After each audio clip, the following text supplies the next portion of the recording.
एक दिन श्री कृष्ण भगवान निधि वन के अंदर जो थे राधा जी के साथ रास रचा रहे थे।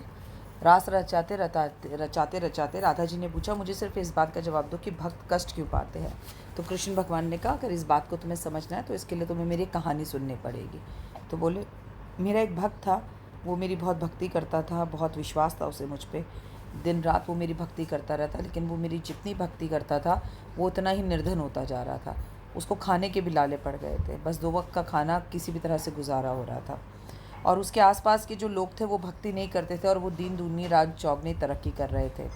उनके पास बहुत पैसा था। तो एक दिन मेरे भक्त ने सोचा कि अब तो मैं भगवान की भक्ति भी नहीं छोड़ सकता। अगर मैं भगवान की भक्ति छोड़ूंगा तो लोग सोचेंगे बुरे वक्त में इसने भगवान को ही छोड़ दिया और ये भटका हुआ है, जबकि ये लोग बिना भक्ति के भगवान के सब कुछ पा रहे हैं। शायद भगवान इस दुनिया में है ही नहीं, मैं ही बेवकूफ़ हूँ जो भगवान के पीछे पड़ा हुआ हूँ। और मैंने सुना है कि निधि वन में भगवान श्री कृष्ण रात को राधा रानी के साथ आते हैं और वहाँ पर राधा रानी के साथ रास रचाते हैं। तो चलो मैं वहाँ छुप कर बैठ के देखता हूँ भगवान है भी कि मैं बेकार में भक्ति कर रहा हूँ। ऐसा सोच के वो निधि वन में छुप कर जाकर बैठ गया और वो भगवान को देखने के लिए बैठ गया। तो राधा रानी बोलती हैं, फिर क्या हुआ? तो बोले, उधर जो लोग बहुत ज़्यादा अमीर थे या उसके दोस्त जो मेरी पूजा नहीं करते थे और उनके पास धन दौलत थी पर वो हज़ारों बीमारियों से घिरे हुए थे, उनके अपनी मैरिड लाइफ, उनकी पर्सनल लाइफ, उनके बच्चे उन्हें पूछते नहीं थे, लेकिन उस व्यक्ति को सिर्फ धन ही दिख रहा था।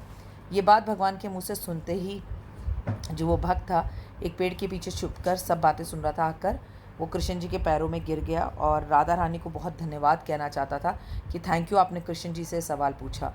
लेकिन कृष्ण का रूप देखकर वो कुछ बोल ही नहीं पाया। कृष्ण ने कहा, मांगो क्या वरदान मांगते हो, पर वो कुछ नहीं बोल पाया। कृष्ण ने फिर कहा, मांगो क्या वरदान मांगते हो।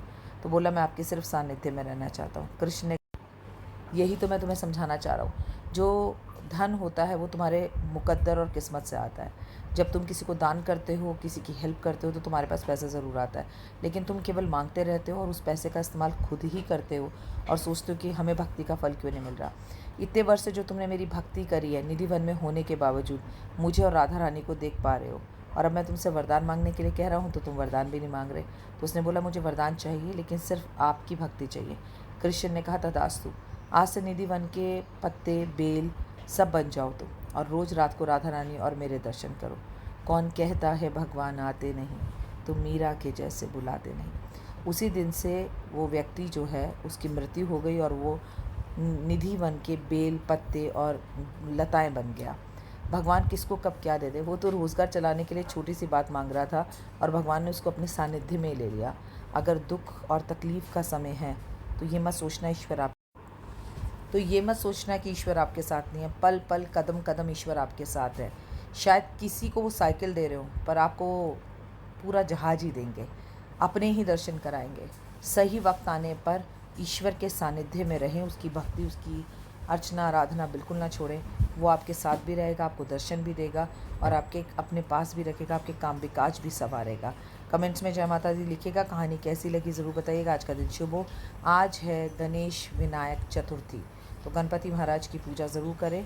कर्जा उतारने का मैंने 2 मिनट का उपाय अपने चैनल पे बताया, उसे जाके देखें। आपका दिन शुभ और मंगलमय हो। जय माता दी। गणपति महाराज की असीम कृपा हो। गणपति महाराज की जय।